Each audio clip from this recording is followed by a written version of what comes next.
45-46 वर्ष मानि आसु दल जो निष्पत्ति कर स्वीकार करवा भारतीय जनता पार्टी केंद्रीय नेतृत्व निश्चित केन्द्र नेतृत्व चाहिए तेणु आम राज्यसभा को मनोनीत होगापी प्रार्थी होगापी से मनोनयन कले दायित्व बढ़ीगला राज्य सभापति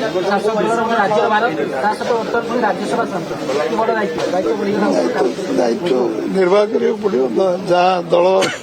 चाहिए से करा पड़ो 24 निर्वाचन में आपण कांधरे भारतीय जनता पार्टी लड़ई करथिला जीती ये तार गोटे पुरस्कार कहि परिबा कि मो कारण ओडिशा रे सरकार जो भूल भ्रांति अच्छे दूर हवा दरकार सबू साधारण लोक ओडिशार परिवर्तन आने मु सभापति थी तेणु लोक स्वाभाविक भाव कहे मनमोहन सिंह सभापति सरकार किंतु साधारण लोकंर मुलू कही साधारण लोक कारण सरकार जिते धन्यवाद देले कम हम केन्द्र नेतृत्व और साधारण लोकंर निष्पत्ति कारण ओडिशा रे सरकार परिवर्तन नहीं आज ओडिशा रे जो सरकार चलती 20 मास यशस्वी सरकार मोहन माझी नेतृत्व निश्चित भाव में सफल सरकार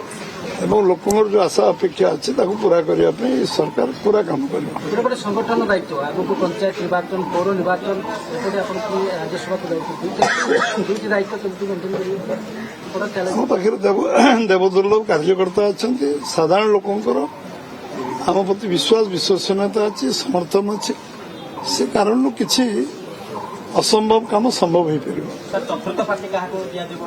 पार दिल्ली प्राय स्वाधीन भाव प्रार्थी एवं घोषणा कर भारतीय जनता पार्टी ओडिशा प्रदेश तरफ आम समर्थन करूँ एक नीतिगत भाव निष्पत्ति आम नहीं सारी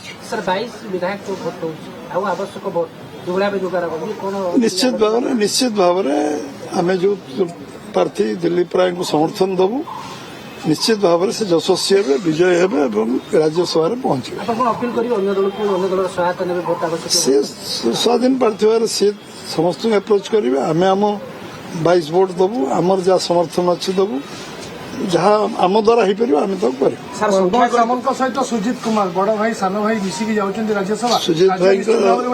भाई 6 वर्ष थे अनुभव अभिज्ञता से आधार दल पुनर्बार राज्यसभा सांसद भाव पार्लियामेंट पार्टी नीतिगत निष्पत्ति नहीं अपेक्षा बहुत काम कर विगत दिन में 6 वर्ष भितर केविके विशेषकर चर्चित केविके जो विकास कम गोटे बड़ योगदान थिला तेणु दल पुणी पुनर्बार विश्वास स्थापन कर पुणी 6 वर्ष जो सुजोग पाई निश्चित भाव से काम जीतला से काम को आहरी आगू ने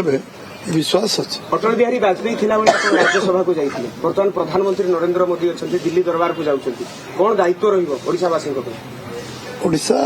समृद्ध ओडिशा हो ओडिशार सर्वांगीन विकास हो यशस्वी प्रधानमंत्री नरेंद्र भाई मोदी जो अपेक्षा रखते जे ओडिशा 1 नंबर राज्य हो से जहाँ दायित्व मते न्यस्त करा जो दायित्व मते मोर जो आम मन रे अच्छी कल्पना अच्छी पूरा करने आम निश्चित भाव में समस्ते गोटे collective leadership collective accountability collective decision से काम करूँ और समस्ते मिसी काम कर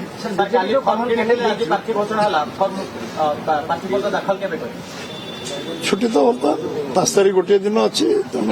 ऑप्शन तो गोटे दिन 5 तारीख नॉमिनेशन हो समय तक मुझे जाननी के नॉमिनेशन हम हम पार्टी डिसाइड कर चर्चा होची सर बीजेपी पाखे 33 विधायक समर्थन लोग कहते कमन कैंडिडेट आउ जो दिल्ली प्राय जो भोट आवश्यक आप पूरा कॉन्फिडेंस चतुर्थ सीट बीजेपी खाता आम कॉन्फिडेंट नथिले दिल्ली प्राय को समर्थन आम दे न कथा द्वितीय हूँ जहाँ जे आम जिते समस्ते नीतिगत भाव निष्पत्ति दल नहीं आम पूर्ण मात्रा दिल्ली प्राय को समर्थन कर यशस्वी भी विश्वास अच्छे आउ निर्वाचन 16 तारीख दिन अच्छी निश्चित भाव में फलाफल दिल्ली प्राय सपक्ष 8टी जो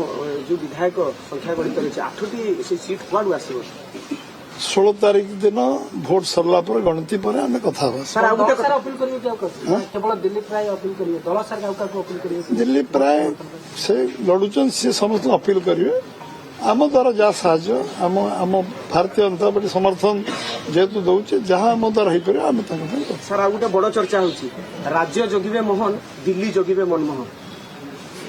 ଏଇ କୋଉଠି ଜଗିବେନି ସମସ୍ତେ ଓଡ଼ିଶା ଜଗିବେ ଓଡ଼ିଶା ଜଗିଲେ ଭାରତବର୍ଷ ବିକଶିତ ଭାରତ। କେନ୍ଦ୍ରରେ ତ ଗୁରୁତ୍ୱପୂର୍ଣ୍ଣ ଦାୟିତ୍ୱ କିଛି ନାହିଁ ଆମେ କିଛି ନାହିଁ ଆମେ ସାଧାରଣ କାର୍ଯ୍ୟକର୍ତ୍ତା ହିସାବରେ ଯୋଉ ଦାୟିତ୍ୱ ଯେତେବେଳେ ମିଳିଛି ତାକୁ ନିର୍ବାହ କରୁଛୁ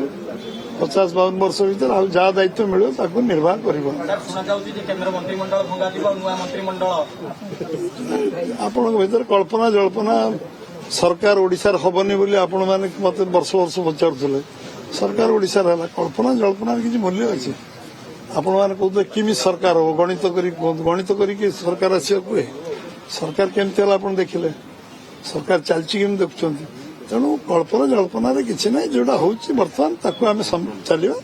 ଭବିଷ୍ୟତରେ କଣ କରିପାରିବା ତା ପାଇଁ ଯୋଜନା ପ୍ରସ୍ତୁତ କରିବା ପଞ୍ଚାୟତ ପର୍ବ ଗୋଟେ ବଡ଼ ଚ୍ୟାଲେଞ୍ଜ। ନିଶ୍ଚିତ 16 ତାରିଖ 3 ଜଣ ଯିବେ ଓଡ଼ିଶାରୁ ରାଜ୍ୟସଭାକୁ 16 ତାରିଖ ଦିନ। ଆପଣମାନେ ଦେଖି ନିର୍ବାଚନ ଫଳାଫଳ ସେଦିନ ବାହାରିବ 16 ତାରିଖ ଦିନ 16 ତାରିଖ ସନ୍ଧ୍ୟାରେ ବାହାରିବ।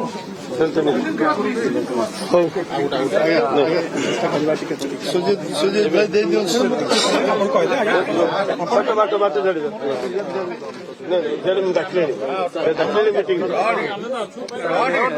ଆପଣ ଯୋଉ କଥା କହୁଥିଲେ ଆପଣଙ୍କୁ ବଡ ଦାୟିତ୍ୱ ମିଳିଛି ନିଶ୍ଚିତ ଭାବରେ ଆପଣମାନେ ଦେଖୁଛନ୍ତି ବିଜେପି ରାଜ୍ୟ ସଭାପତି ମନମୋହନ ସାମନ୍ତ ପ୍ରତିକ୍ରିୟା ରଖୁଛନ୍ତି ପ୍ରାର୍ଥୀ ହେବା ପରେ ଭାରତୀୟ ଆପଣଙ୍କର ଅଭିଜ୍ଞତା ମଧ୍ୟ ରହିଛି ରାଜ୍ୟସଭାରେ କିଭଳି ଭାବରେ ରାଜ୍ୟକୁ ନେତୃତ୍ୱ ନେବେ ରାଜ୍ୟସଭାରେ ରାଜ୍ୟସଭାରେ ବହୁତ ଯୋଗ୍ୟ ଆଉ ଅନୁଭବୀ ଅଭିଜ୍ଞତା ସମ୍ପନ୍ନ ଆମର ଦଳର ନେତୃତ୍ୱ ଅଛନ୍ତି। ନିଶ୍ଚିତ ଭାବରେ ସେମାନଙ୍କର ସମସ୍ତେ ମିଶିକି ତାଙ୍କ ପରାମର୍ଶରେ ସବୁ କାର୍ଯ୍ୟ ତ୍ୱରାନ୍ୱିତ ହେବ ରାଜ୍ୟସଭାରେ ସେଥିରେ କୌଣସି ସମସ୍ୟା ହେବନି। ସାର୍ ଆପଣଙ୍କର ଅଭିଜ୍ଞତା କିଭଳି ଭାବରେ କାର୍ଯ୍ୟରେ ଲଗାଇବେ ରାଜ୍ୟସଭାରେ ଆମର ଅଭିଜ୍ଞତା ଅନୁଭବ ଯେତିକି ଅଛି ନିଶ୍ଚିତ ଭାବରେ ଆମେ କାର୍ଯ୍ୟ କରିବୁ।